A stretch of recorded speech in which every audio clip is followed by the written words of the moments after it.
Alikuwa tu boyfriend. Mkadate for how long? Tulidate for almost 7 years. Mimi ndiye alikuwa anashinda akiniambia ati hataki ndoa. Anataka tu nimsaidie. Ya jiendeleshe tu. Nikakuja kujua kumbe ako na familia nyingine. Salary yako ile pesa mbio. Kama tuseme ni 1 million anachukua 500. Tunagawa nusu. Hata najiuliza saa nyingine nilikosea nini Mungu. Mimi gari anipea pamoja na interest yenye amekula for the last 5 years. So guys, we are going to call him and we give him a right of reply.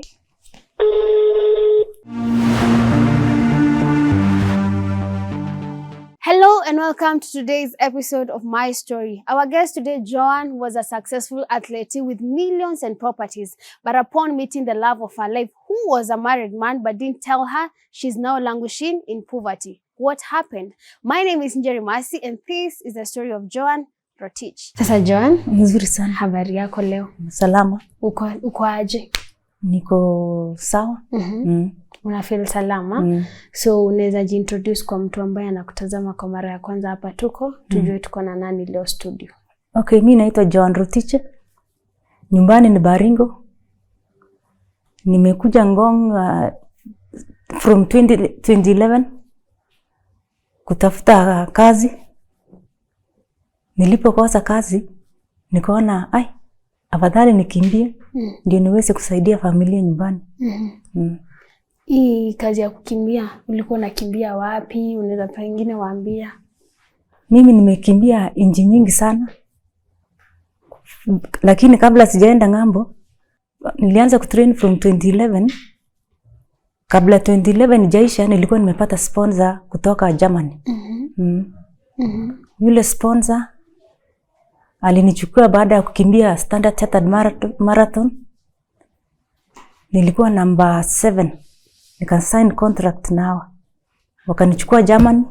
Nikakaa for 3 months. Nikakuja na pesa kidogo nyumbani. 3 months.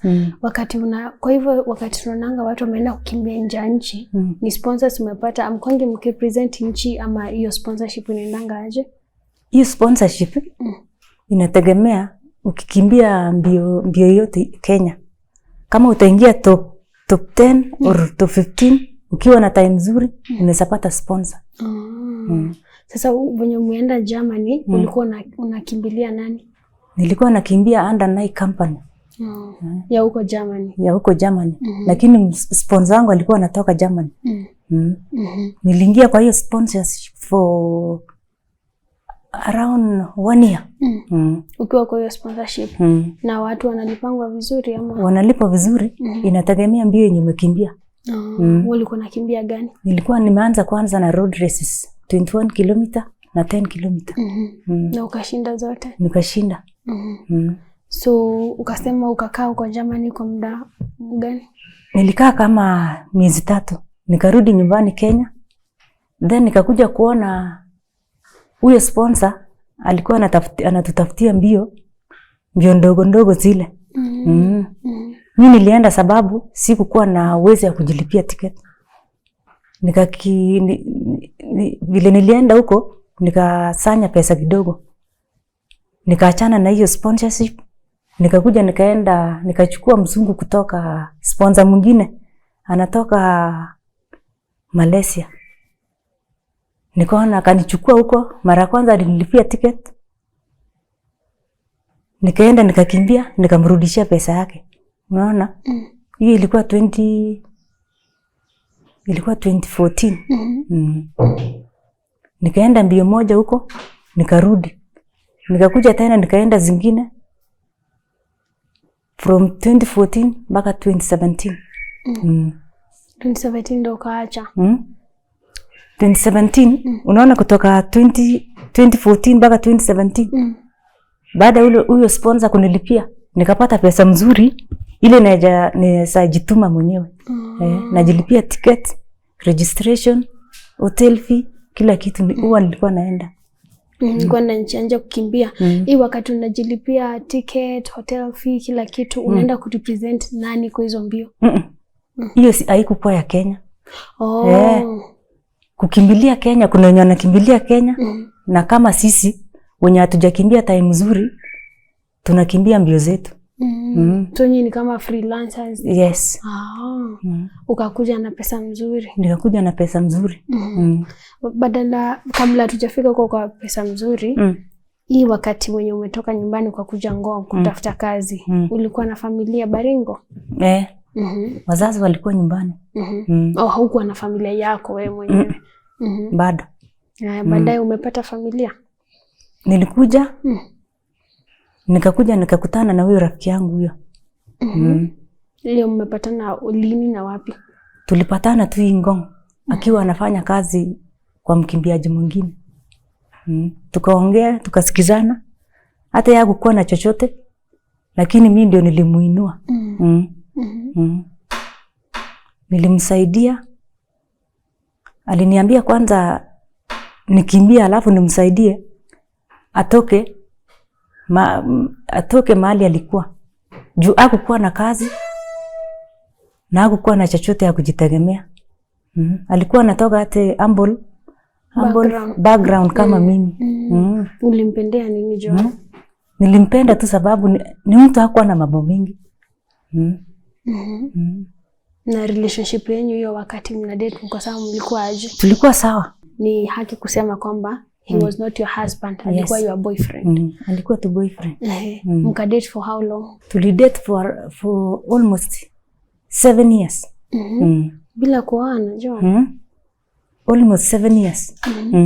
Na nini ilikuwa inafanya mstake the next step? Mimi ndiye alikuwa anashinda akiniambia ati tukae tu hivyo. Hataki ndoa. Hataki chochote. Anataka tu nimsaidie. Ya jiendeleshe tu. Wakati ilipofika 2018 nikakuja kujua kumbe ako na familia nyingine. So alikuwa married man. Alikuwa married man. Alikuwa ananiavoid. Hata mapicha zake kuweka kwa nyumba.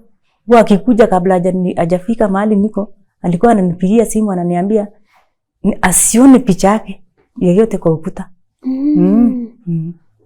So hata munge post relationship ilikuwa imeweka ya siri kabisa. Ilikuwa asiri. Hata tukikutana na watu wa kwao anajifanya anijui. Hata hajai kuintroduce kwa mtu wako karibu. Hakuna. Nilijaribu hata kumwambia mbona wakati huo sikuwa najua ako na familia. Nilikuwa namuuliza mbona usinichukue kwenu? Hawezi kukujibu, ananyamaza.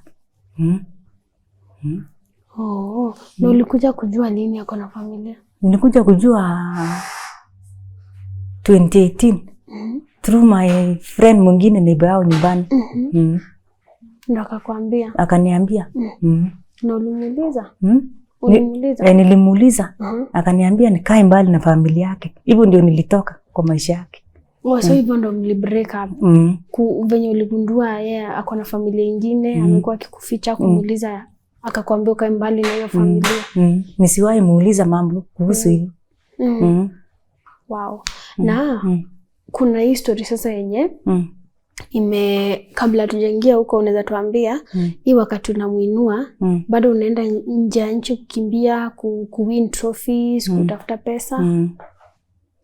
Mimi mara kwanza nishike pesa mingi ilikuwa 2015. Na ukumbuke from 2011 nilikuwa bado na pesa lakini si pesa nyingi sana. Nilikuwa na mpea zingine tunagawa nusu. Salary yako ile pesa mbio. Kama tuseme ni 1 million anachukua 500. Tunagawa nusu. Ama ananiambia hebu leta hiyo pesa hii ni nitafanyia kitu fulani na sioni Kenya anafanya. Na wewe unampea tu? Nilikuwa nampea hata sijui ni kwa nini. Mapenzi. Sikujua maisha inaweza kuja kubadilika hivyo. Sasa pesa yako ngapi yenye alichukua? Kama ngapi hivi ukiangalia? Nikiangalia pesa yenye imeenda sana ni almost 6 million. Na yenye nilikuwa nampea cash siwezi kao ni ngapi, juu ilikuwa pesa mingi sana.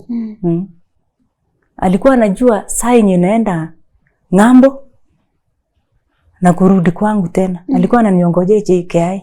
Nikishuka tu kwa hapo. Kuchukua pesa. Unanipea tu. Alikuwa ananichukua mpaka mahali anaishi. Juu alikuwa anaishi na rafiki yake siku hiyo. Nikifika huko ananiambia umekuja na shilingi ngapi? Singemficha juu alikuwa anajua nimewin how much. Mimi nilikuwa nampea, nilikuwa nafikiri tutakuja kusaidiana siku moja. Kumbe ni yeye ndiye anajijenga, unaona? Na familia yake. Na familia yake. Na hii wakati wote kwa sababu wazazi of course hawaoni Joan akiinvest, hawakusikia umenunua shamba ama gari, hawakuulizi pesa yako unapeleka wapi? Walikuwa wananiuliza. Walikuwa wananiuliza, nikamwambia kuna gari nimenunua. Hii gari itakuja kutusaidia. Baadaye kidogo my dad akaanza kustuka. Juu ilifika mahali nikaanza kuomba pesa nyumbani. Lakini bado unaenda mbio. Siku hiyo nilikuwa nimeacha. Ilikuwa wakati ya corona. Kaanza pesa ikaisha kwa account zote. Ukaanza kuomba pesa wazazi. Kurudi tena nyumbani kwa wazazi na mimi ndio nilikuwa nawasaidia. When the first one? Second one. Oye Joan. Na kutoka hiyo time, kuna wakati umejaribu kumuitisha pesa hata kidogo? Nikimuitisha pesa, anasema sina. Ama anakutumia 100 shillings na anakasirika. Na ujue saa hii anatuma 100 yako kazi. Ile gari inaenda kazi. Kumaanisha hiyo pesa yote yenye alikuwa anapata kutoka hiyo kazi, alikuwa anasomesha watoto yake. Akijenga kwake. Alinisahau kabisa. Na Joan, nikuulize, wakati unakuwa freelancer, hamunanga managers kama mwenye ana handle pesa yako, anakuadvise, hii pesa tumepata 2 million, fanya hivi, invest hapa, hamunanga hao? Wako, lakini si wote wanaweza kukuambia vile utafanyia pesa yako. Wengine wanakuacha tu. Wanakuacha tu, wanakupea, wanachukua percentage yao, wanakupea yako. Wewe unaenda. So hata ujui ufanyie nini na ujai handle pesa mingi. Ujai handle pesa mingi hivyo. Hata kuna mbio nilikimbia 2017 nilishinda 750,000. Mzungu mwenye huyo mzungu wa Malaysia wa Asia akakata pesa yake akaniwekea yangu kwa account. Then huyu mtu si akajua ati hiyo pesa imeingia. Akanichukua kutoka nyumbani, siku hiyo ilikuwa Disemba. Nakumbuka hiyo pesa iliingia.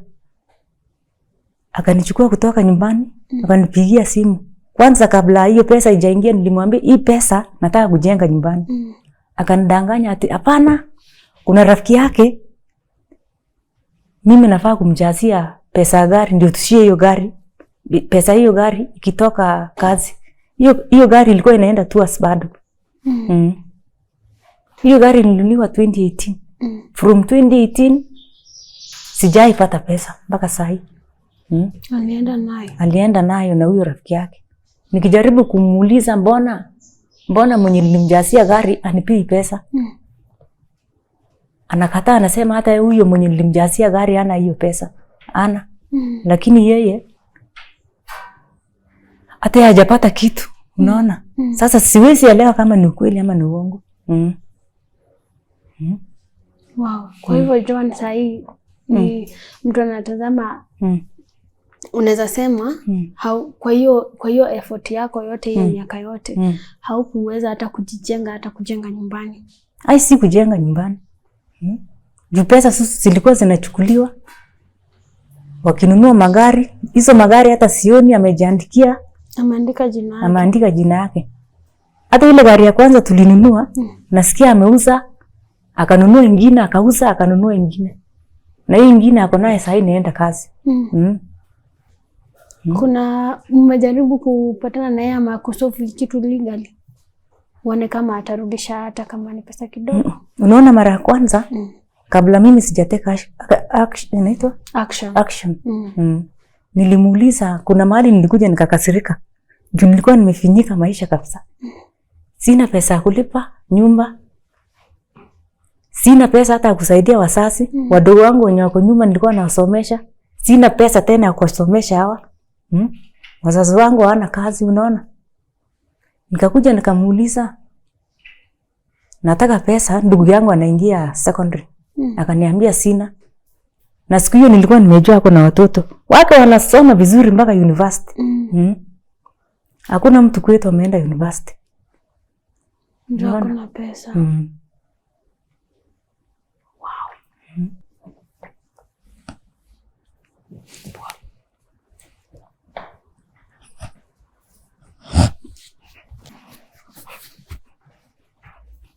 Pole sana Joan, ndo utokee sasa. Ulitokea ukaona sasa uongee hii kitu. Unajua ungenyamaza, watu wananyamazanga juu ulikuwa umebobea, ulikuwa famous na mali.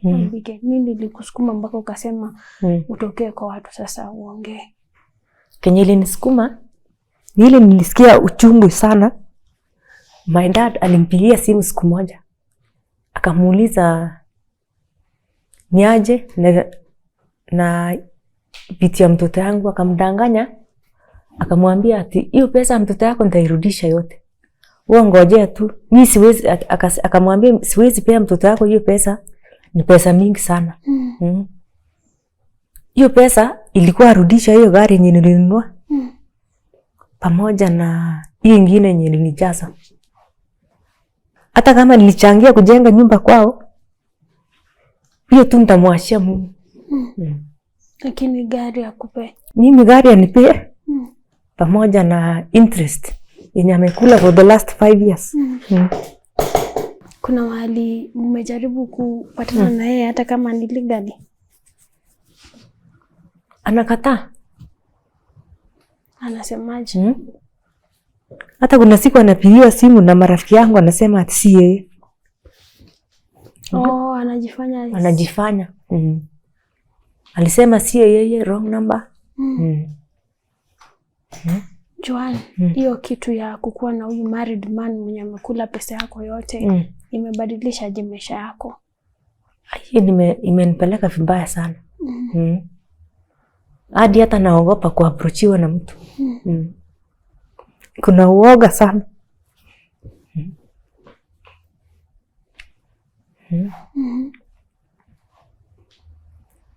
Sasa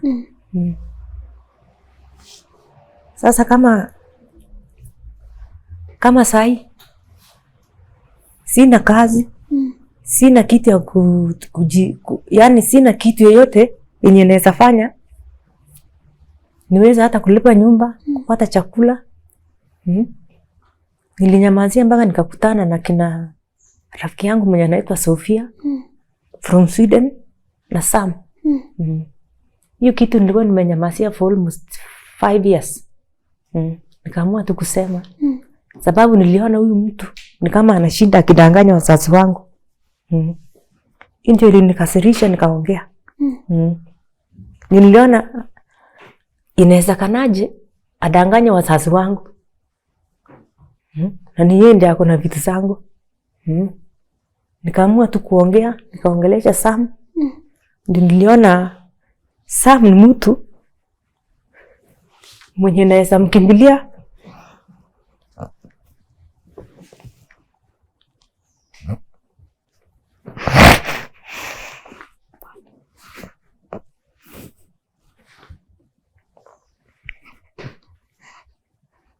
Na sasa uko aje mentally, Joan? Tangu nikutane na Sam na Sofia, ni hao ndio walikuwa wanashinda wakinisaidia. Nikikosa kitu na wapigia simu. Na wanakusaidia. Marafiki wazuri. Sahi kuna msichana mdogo anakuangalia na amejiingiza kwa mapenzi na mtu.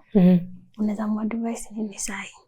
Mimi kenye na advice asikimbilie kuolewa. Kwanza ajue background za huyo mtu. Na akipata pesa zake ajijenge kwanza, unaona? Na si ajijenge kwanza, ajenge familia. Ndio yeye ajisaidie pia. Juu hata mambo ikienda vibaya utarudi tu nyumbani. Sasa hiyo una mali ya kurudi. Sasa hii familia wanajisustain aje? Ni tu ile kazi ndogo ndogo mama anafanya na baba. Wakati wewe ulikuwa ukikimbia hivyo ndio utoke Baringo kutafuta kazi, ulikuwa na envision maisha inakaaje ya wazazi wako? Kubadilisha. Kubadilisha maisha yao kabisa. Juu hata hao waliteseka kutusomesha sisi.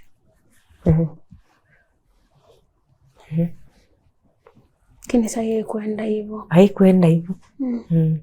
Hata najiuliza saa nyingine nilikosea nini Mungu. Lakini siwezi blame God. Unajiblame? Unajiblame? Kama unaweza rudisha time nyuma, ni nini Kiswahili, nini unaweza fanya tofauti na nini ulifanya? Nikikuja kurudi kwa mbio tena. Sitairudi nyuma tena. Nitaamua kubadilisha maisha yangu kabisa.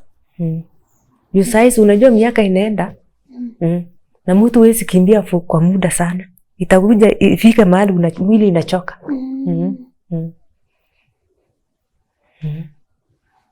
Sasa huwezi pea mtu pesa yako tena. Siwezi. Mi kwanza nijijenge. Alafu ni jaribu kusaidia wazazi watoke mahali wako. Juu nyumbani hata sijajenga nyumba yote. Hiyo pesa ilipotea hivyo tu. Joan, sahi kama huyo mtu atakuwa anatazama hii episode, ungemwambia nini? Mi kenye nataka tu, kenye namwambia, yes nilimsaidia, akatoka kwa shida, vile alifaulu, akaniondokea. Kwa hivyo, kenye nataka tu kumwambia, mimi tu anirudishie kenye alichukua. Hiyo gari moja, pamoja na profit yenye amekula for the last 5 years. Na hiyo ingine yenye nilijaza. Lakini vitu hizo zingine nilimfanyia ni sawa tu. Mwachia Mungu. Mwachia Mungu. Joan, ni kitu hichi hata kwangu. Naona ni kitu mzito sana. Wewe siwezi imagine effort ya mtu. Hiyo miaka yote imekunywa maji, umerudi kwa shida tena. Ndio ujaribu kukaa na sanity kwa akili yako. Wewe unafanya nini? Ndio bado ukae akili yako iko sawa. Natafuta marafiki naongea nao. Kwa hivyo una open up. Tangu ni open up, naona hata nimeanza kutokezea juu nilikuwa najifichanga kwa nyumba. Nikiona mtu naogopa. Juu anaweza jiuliza, huyu mbona anaishi maisha ingine na alikuwa tajiri kitambo?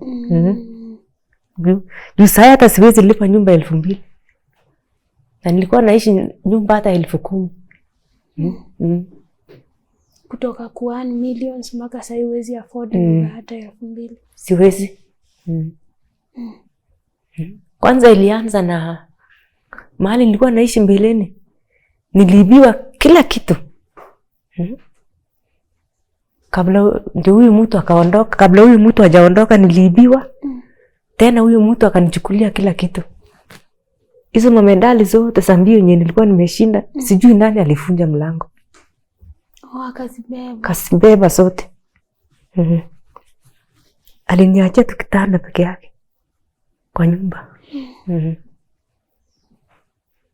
Hivyo ndio umekuwa ukiishi. Hivyo ndio naishi. Kabla tuongee na yeye, tusikie venye atajibu. Pengine sasa kuna mtu anatazama na anajiuliza, Joan alitia bidii sana na hafai kukuwa anateseka venye anateseka. Angetaka kukusaidia, anaweza kusaidia aje? Mimi kitu tu naomba wenye wanasikiza hii story yangu, kama kuna mtu ameguswa, anisaidie tu. Hata kitu kidogo, nianza hata biashara kidogo, ndio nirudi kwa maisha yangu. Unapanga kurudi kwa mbio? Unapanga kurudi kwa mbio? Nitarudi. Siku moja nitarudi na nitarudisha yote yenye nimepoteza. Kuna imani. Sasa hii Ngong unafanya nini sasa?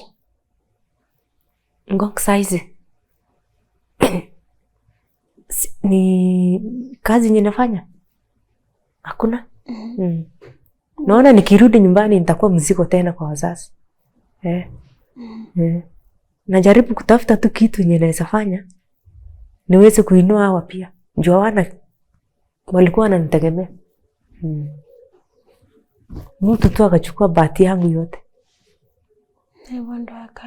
Hivyo ndio akaenda nayo akajiendelesha.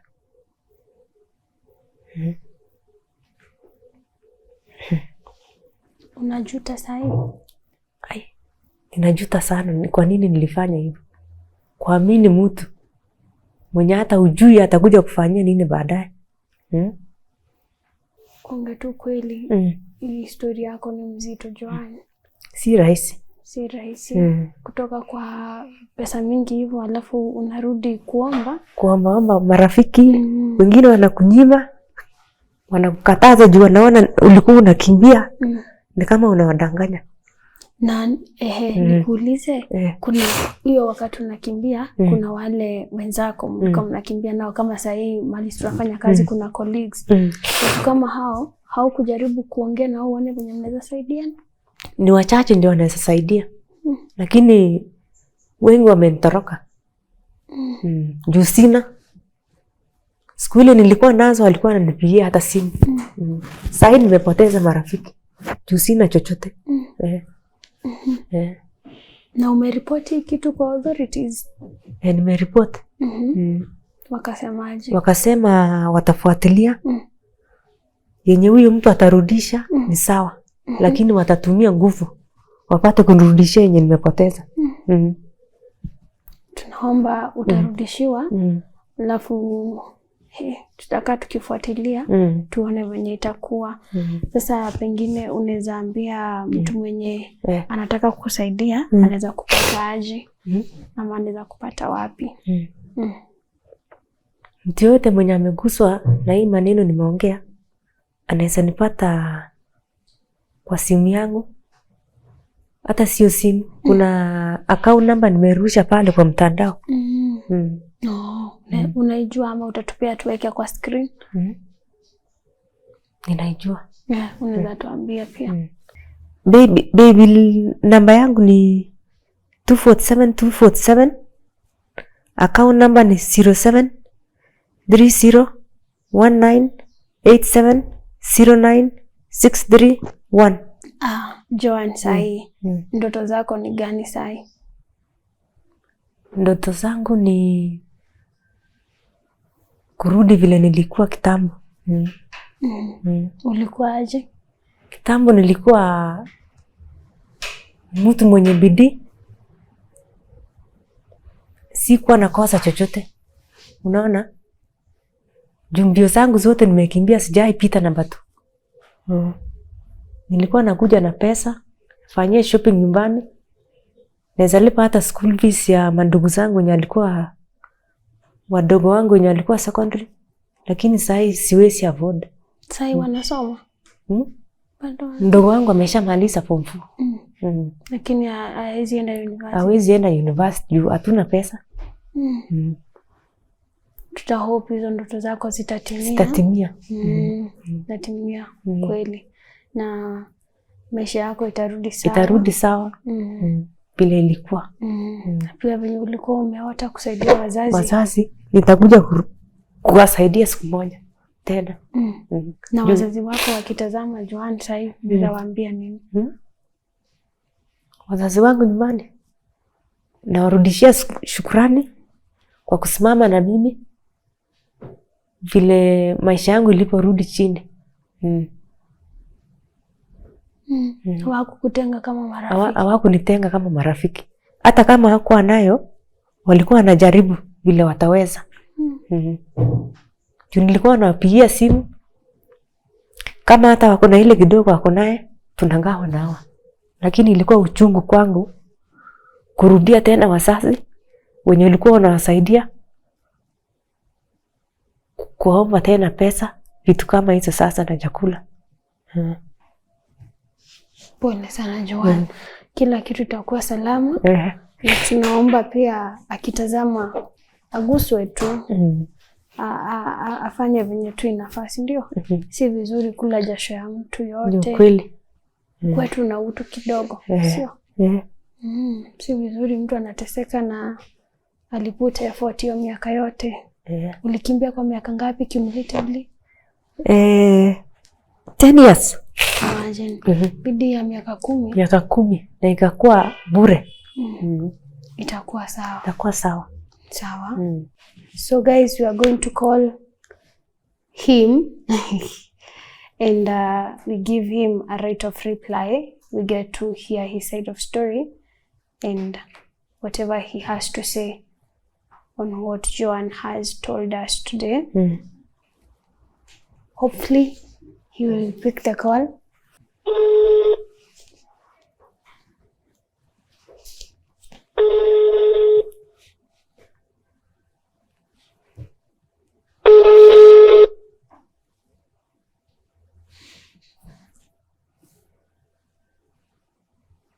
Seems like he has declined my call. Let me try again. I guess he can see it kwa Truecaller and whatever.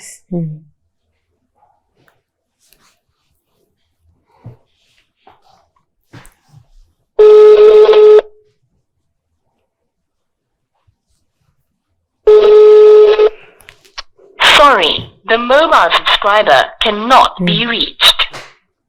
Samahani, mteja wana kama kimeturamba.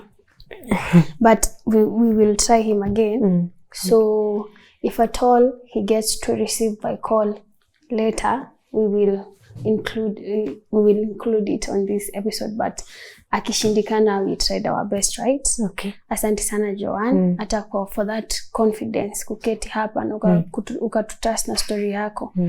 I'm really praying that Kenya unanuia kupata out of you speaking up. Pia wewe wenye bado uko na ndoto zako za kusaidia wazazi na kujisimamisha tena. I really pray that it will happen, ndio? Na pia your mental health ukue tu sawa. Ukue sawa kabisa. Utakuwa sawa tu. Si ndio? Mungu wako. Tutakuwa salama. Tutamjaribu tena, tusikie venye atasema, alafu tutaendelea, si ndio? Sawa. Kwa majina anajulikana kama Samson Nyamweya. Mimi ni mkimbiaji, mimi ni comedian. Kuhusu Joan, ni rafiki yangu kwa muda mrefu. Tumetembea na yeye kwa safari wakati alikuanga akikimbia vizuri. Kuna wakati alikuwa anaenda nyumbani anakuja na mahindi, na mimi nilikuwa chini kifedha namna hiyo, so alikuwa anakuja ananisupport, ananiambia kuna mahindi, kujia mahindi, naendea mahindi na saga, then maisha inasonga, na hakuwa ananiacha bure, alikuwa ananipea kitu kidogo. Nao ikafika wakati fulani ikawa kwamba corona imekuja, mambo imekuwa mingi. So Joan nika notice kwamba ni kama yuko sawa. Nakuja niambia, ukipeana watu chakula unikumbuke, sababu tuko na group ya watu wa Ngong ambayo tumekuwa tukisaidia vulnerable families, inajiita Wapi, War Against Poverty Initiative. So katika ile harakati nikawa nikipea wale watu wazee, tukiwapea chakula, pia wakimbiaji kadhaa, upcoming athletes na wale wenye wamelemewa kidogo, tunawafanya nini? Tunawasaidia. So nikawa namsaidia. Ikafika mahali namsaidia, ananipigia simu, nahitaji kitu fulani, niokolee transport, nifanyie kitu fulani. Na mimi sometimes unapata sina, nitaongea na marafiki 2 3, nitawapigia simu nisaidie, Joan asaidike, ile hitaji lake amalize hitaji lake. So tumekuwa hivyo marafiki kuendelea mpaka ikafika last year, wakati aliamua kuniambia, Sam, unajua hata ikiwa hivi, mimi unajua by the way mambo yangu iliendanga hivi na hivi, na sasa hii kitu imekuwa ikinisumbua, nimeona tu nikuambie ujue kama jinsi utakavyonisaidia hii kitu initoke. So tukakuwa na discussion na rafiki yangu mwingine anaitwa Sofia, tukienda mazoezi, nikamwambia, unakumbuka ule msichana tulikuwa tunakimbia na yeye? Sasa yeye anapitia hali ngumu, hata food ni challenge, hata akitaka kitu ni challenge. Ananiambia, so tufanye aje? Nikamwambia, ukiwa na kitu wewe mruhushie. Nikampea namba, namruhushia, nikiwa nayo namruhushia. So tunasupportiana. Saa zingine niko na nini kadogo tu ka biashara. Naenda nafanya shopping, nakuja napea Joan, at least tunashikiliana namna hiyo. So hapo ndio tuko. Tunasemanga mtu ni watu. Na mtu akikufanyia jambo haufai kusahau. Na hata asipokufanyia jambo, sisi ni wanadamu. Saidia mtu angali hai. Usiache mtu anahangaika pale, hata kama uko na kidogo. Just share na inakuwa mzuri. Wewe kwa sababu umemjua kwa muda mrefu, saa hii kitu imemwathiri aje mentally? Imemwathiri sana, sababu hata kimazoezi alienda chini. To an extent depression ikamgonga.